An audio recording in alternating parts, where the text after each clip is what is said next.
Shalom and welcome to It's All About the Aliyah.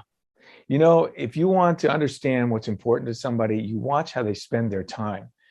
My guest today has spent a lot of time teaching and especially mentoring young people in their love for God, the love for Israel, and the love for the Jewish people. She is the author of this book, Declaring the End from the Beginning. She is the star of the podcast, Torah Talk, and I am proud to say she is one of my dearest friends. Her name is Mardirosian. Kathy, welcome to the program. Thank you, Gary. I'm glad to be here. Yeah, I laugh. I'm the star of the podcast. I'm like, well, you're the other star of the podcast. Well, you know, it was birthed from your heart, and you do a great job of scripting it. And so thank you. I just feel like I'm your sidekick on that one. I'm the most absolutely necessary, though, because that's for sure. We're a good team. Yes, I always appreciate working with you because we have the same heart when it comes to the God of Israel, the people, and the land of Israel. And so why don't we start, though, by introducing yourself to our audience and how you got to this place. Great.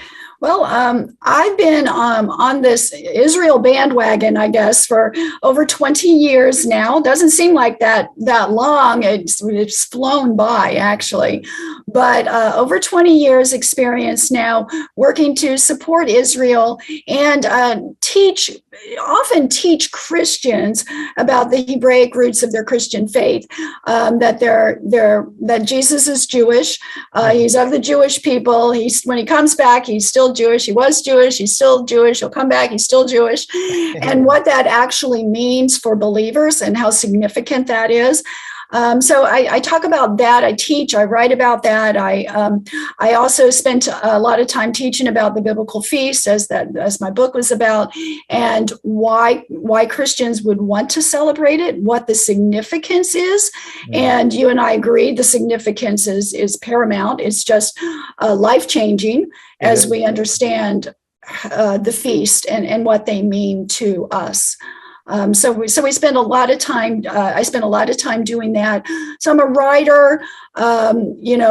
Podcaster. Gary and I do our podcast, Torah Talk podcast, and now we're on almost all the podcast platforms. So Google and Apple and Spotify and iHeartRadio and the Christian podcast Edify. We're on that now too. And you can always find that by searching Torah Talk podcast and we come up. I do writing, I blog about Israel. You can find me a lot on the platform called Ricochet, where I hashtag everything with Torah and Israel. So that's how you can always find me. And my writings there. So what do you do in your spare time? One thing that you and I have in common is we will not remain silent when it comes to advocating for Israel. And so no matter if people want us to. You just went through quite a list. We will not, absolutely will not. But this is my work is my worship, and it's also a ton of fun, just like it is with you. That's right. Yeah, I feel like we never get up and have to go to work. We're doing what we love to do. Exactly. We can talk about this at the end, but you can find our podcast and everything at TorahTalk21.com, and the podcast, the blogs, the book. And other things that might be of interest to you if you're new to this or if you've been around the whole Israel thing for a while. Well, speaking of that, that's a good segue. I'm sure this wasn't always your life. Why don't you share with our audience what happened to change you and how you had your Israel moment? Well, no, it wasn't a part of my early life at all. I never even hardly knew the word Israel. I never knew a Jewish person growing up in southern Indiana. That was just not part of my life at all. But when I had just had my daughter and she was about 5 years old, I was at a Baptist church and they had a new dance team. And I was interested in dance, and so was my 5-year-old daughter. So I decided to join the dance team. And lo and behold, very soon, our team, or about 5 of us, got invited to a conference in Washington, D.C. And this was like 2002. And I was like, yay, let's go to Washington, D.C. And I didn't even know exactly what the conference was. It was a Zionist conference. And even at that point, I was like, whatever. And so I was like, I'm getting to go dance. I get to go dance. So I'm sitting there at the conference and I'm waiting for my time to dance. And I'm listening to the speakers. And a speaker came on representing a group called the David Project. And he showed that map. Gary, I know you've seen it a million times, and probably a lot of our audience has. And it's little bitty Israel surrounded by all of the hostile Arab nations. And so the David Project, the name is obvious there. And something happened inside of me at that time. I knew at that moment, everything in my life was going to change. I knew nothing about Israel, nothing. And I knew that everything in my life was going to change on behalf of Israel. Of course, I had no idea how. I didn't even know why, but I knew it was going to happen. And literally one of my best friends who was with me on the dance team, on the way home on the plane, we kind of birthed the idea. God birthed the idea in us for a ministry. We called it Project Restoration. And I spent the next 15 plus years of my life focused on that work of teaching Christians, supporting Israel through the work of Project Restoration Ministry, which was mostly focused as a performing arts ministry, teaching through dance and performance about the Bible and about Israel. Yeah, well, visuals are so important. I think we remember things that we see so much more. That's an incredible story. And it's another thing that we have in common, because my calling to the Aliyah happened when I was in Washington, D.C. Yes. Good things can happen in D.C. Yes. That's maybe two things that have happened. At least two. That's fantastic. All right. Well, we're gonna pause here, Kathy, for a break. The times go by so quickly, but when we come back, I'd love to hear more about all of your activities, and I'm sure our audience does too. So we'll be right back. Do you want to know what everybody's talking about? Ezra International has their own TV network broadcasting 24 hours a day on Rumble. It's amazing. You can watch great programming dedicated to the return of the Jewish people after 2,000 years back to their homeland of Israel. The network just started and new shows are being added, so check back often. You can see what's new by going to EzraInternational.org and click on the live stream button today. Welcome back. We're talking with Kathy Mardirosian. And Kathy, I mentioned it when I was introducing you, that you mentor young people. I think that is such a great lesson for anybody in our audience who wants to pass this work that we do on to the next generation. Why don't you talk about your mentoring philosophy and the things that you've done? I didn't have a name for what I was doing as a mentor, even as a parent, until rather recently. A few years ago, I read a book by Malcolm Gladwell called Outliers, The Story of Success. And in it, they were talking about parenting styles. And they said, according to this sociology research, there were only two styles. One style is a parent who kind of feeds and shelters their child, but they kind of leave them to develop on their own. They kind of feel things out and go where the flow is. And the parent takes care of them, puts a shelter over them. The other kind was called concerted cultivation parenting. And this is where a very involved parent actively seeks out where their child's interests, talents, strengths are, and focuses on that, trying to encourage those things and guide the child in some ways to success. It's a great strategy for success for those children. So I realized that I was that parent, and I did that with my daughter. I have one daughter, Michaela, and I did that throughout her life. But I was also doing it with all the children in our ministry. Our dance ministry had 50 plus people of all ages. I mean, like 5 to 75, and with with all of the young people throughout all of the years, I was constantly kind of guiding them in this path toward loving Israel, blessing Israel, knowing about the work, even of the Aliyah.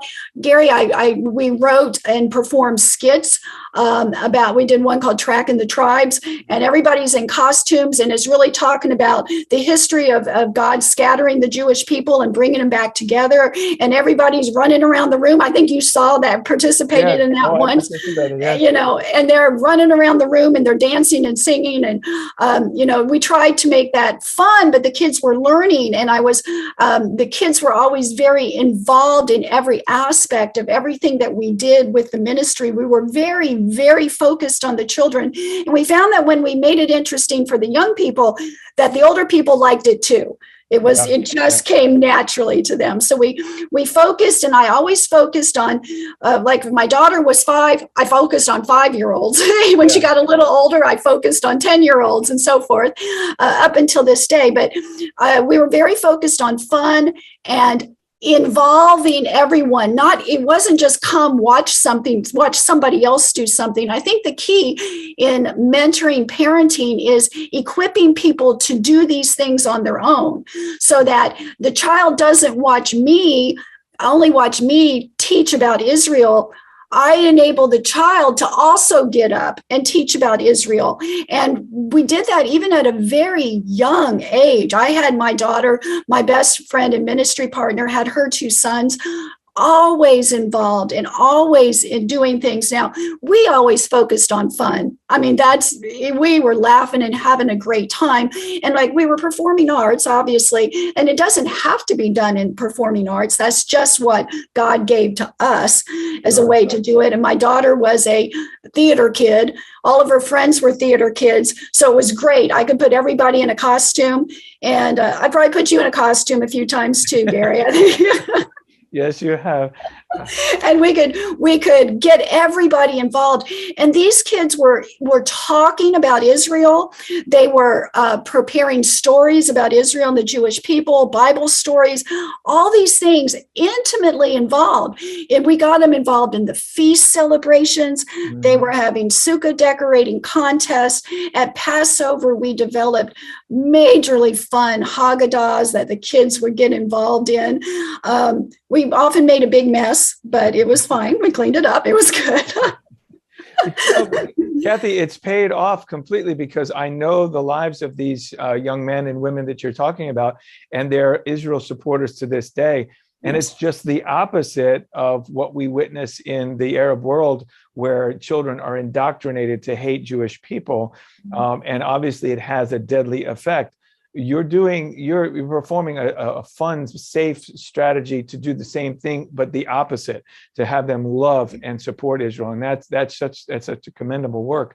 I remember one of those events very, very clearly, because in 2014, when the war broke out in Ukraine, you were one of the first to jump into action and say, you wrote an entire program, Sorrow to Song, and we raised thousands of dollars for the Aliyah to get. And how much fun was that? Because in Sorrow to Song, Broadway's Jewish Legacies, Michaela had her 5 or 6 theater friends perform, write all of those skits. Gary, they rehearsed in our dance studio every single day. They were teaching about the history of Broadway's Jewish legacy and the value of that. They were teaching that. That became part of who they were, and it was a fantastic way and a fun way to raise money for that cause of the Aliyah, and to teach people.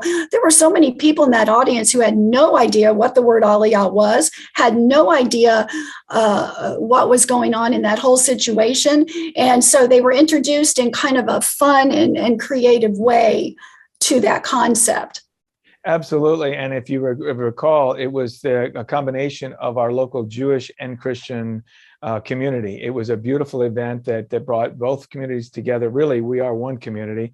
And again, raised thousands of dollars for the refugees that were coming out of the war zone in Ukraine.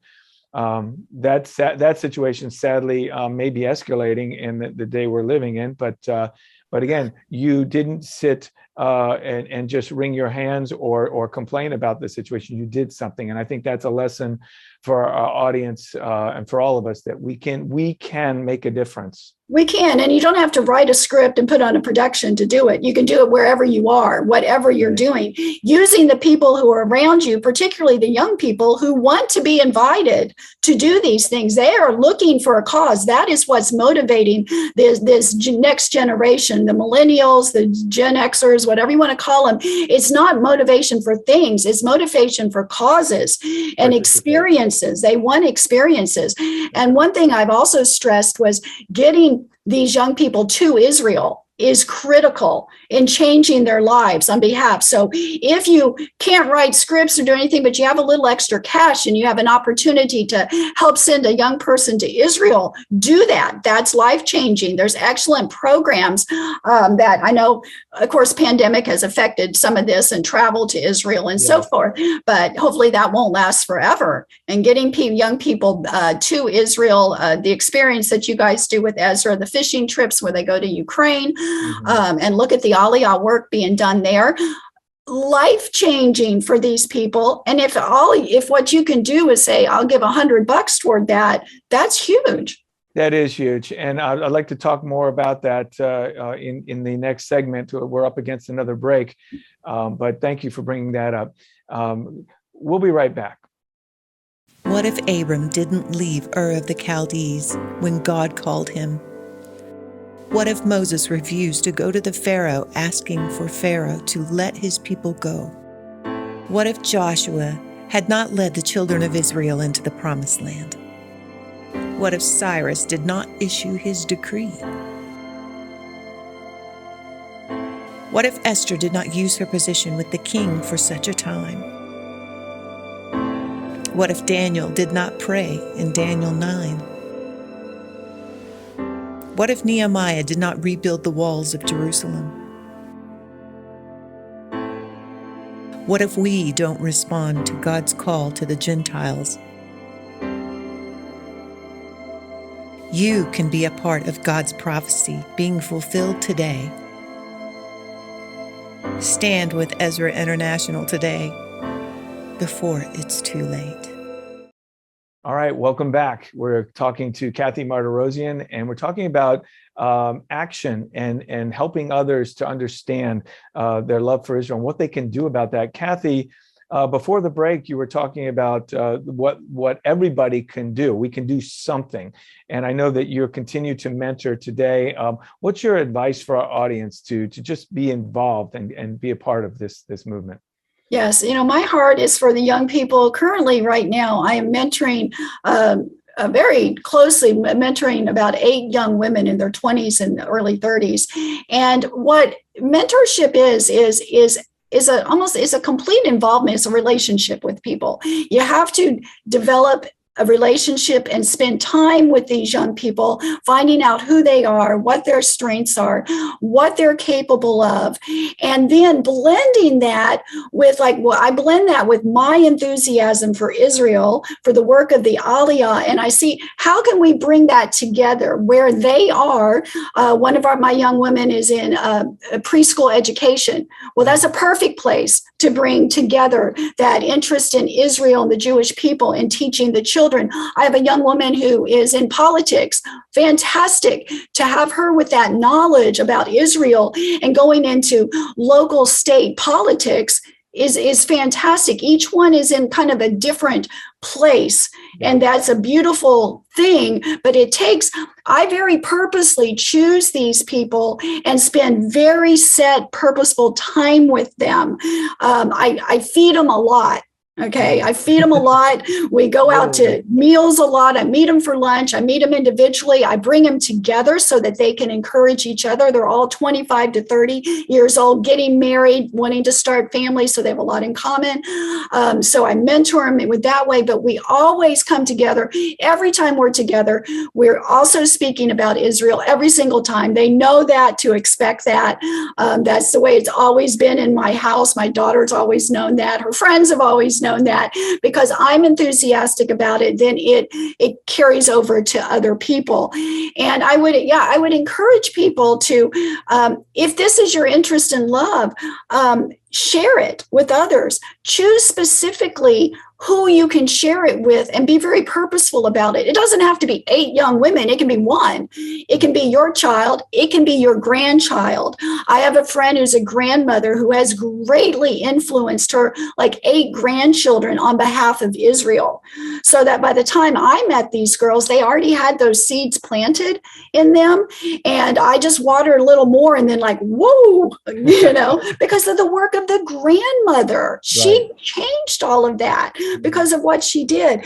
So I would encourage people to, always share the enthusiasm, the excitement, purposely pick people and spend the time and help them figure out how they can blend where they are and what they're doing with support of Israel, support of the Aliyah work. They can always do it. And in fact, I'm amazed at how creative they are in doing it. Everywhere. I have a girl who works at Chick-fil-A, and she's going to start doing she's going to do a Passover next year with her people. And Gary, I'm hoping you'll interview. I think you're only going to interview my daughter and the work that she's doing in media, and the influence that she's having. These young women are changing the world on behalf of Israel. They have a heart and an enthusiasm, and God is raising them up for such a time as this. I know we've heard that phrase a lot, but there's something different. I look at the world, I see all this craziness, and yet I turn to these young women and I'm like, okay, God is on the throne. Yes, God has this, and he has picked these young people to be here at this time for this purpose, and he's equipping them.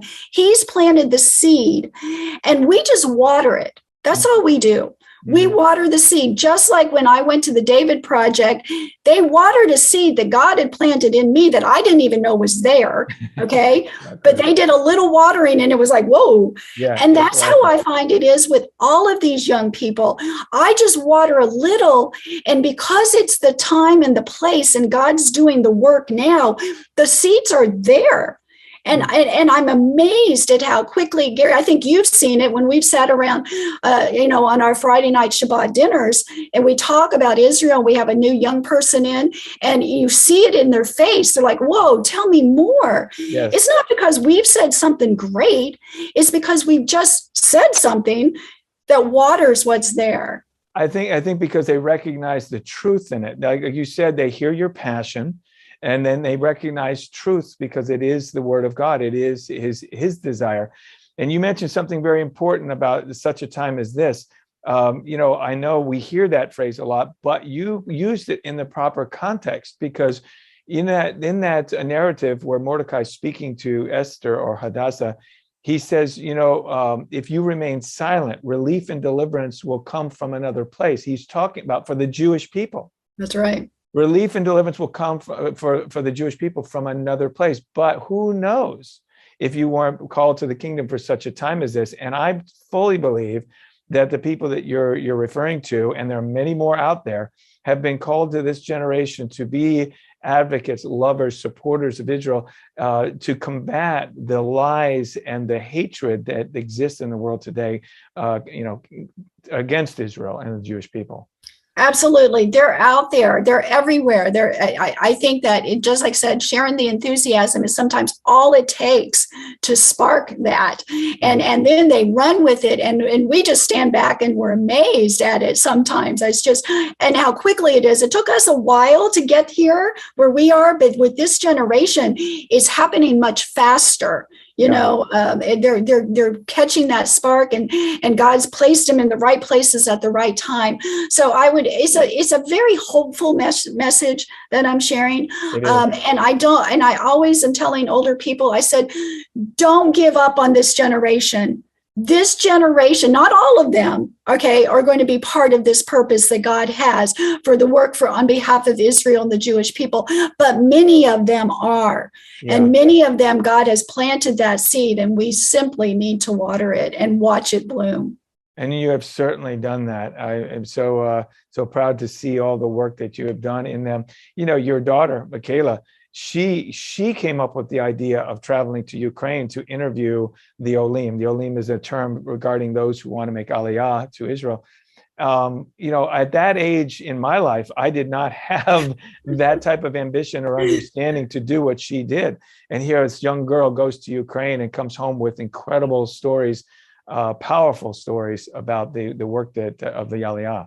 Mm-hmm. Yeah, absolutely. Yes. Each one of them is capable, so capable of working, and whatever their gifting is, so ready for this and waiting. They're just waiting for us to say something to them, to encourage them. Some of these girls, I'd say the word Israel. I had one respond just to that word and said, "Oh my gosh, God told me in a dream that I need to learn about Israel." I said Israel because I say Israel all the time. And she responded to it. And I was like, "Oh, okay, that was easy." Well, you know, that's you made a comment about the Greek wedding. Tell us that story. Well, my daughter always laughed because on the big fat Greek wedding, the father always says, "Give me a word, any word, and I'll tell you how it's Greek." And she said, "Oh, my mom," she's like, "Give me a word, a situation, anything, and she'll tell you how it's Hebrew, how it's related to Israel every single time." It is so important. I find that connection. You do, and it's worked. And I'm very, very pleased to have been a small part of some of that, the work that you've done in this local community, and it's going to go beyond. Kathy, I'm afraid again the time has just gone by so quickly. Ooh, it flies. It does. But I really trust that you've planted a seed in the hearts of many in our audience to be that watering can for that seed that will spring up. And I do have greater hope for the next generation that do greater things than we did, thanks to people that we know, thanks to people that you've been working with. They give me great hope. So. They do. And if anybody wants any help or ideas or with this, they can contact me on the website, TorahTalk21.com, or at Torah Talk podcast at gmail.com. And I'll be happy to brainstorm ideas with people. I've got all sorts of ideas I'm happy to share for people who are willing to kind of step out on behalf of these young people and do this watering. Amen. Thank you, Kathy. Thank you so much for being with me today. It was a pleasure. That's all the time we have for this program. I hope you enjoyed it. We'll see you next time. Shalom. Do you want to know what everybody's talking about? Ezra International has their own TV network broadcasting 24 hours a day on Rumble. It's amazing. You can watch great programming dedicated to the return of the Jewish people after 2,000 years back to their homeland of Israel. The network just started and new shows are being added, so check back often. You can see what's new by going to EzraInternational.org and click on the live stream button today.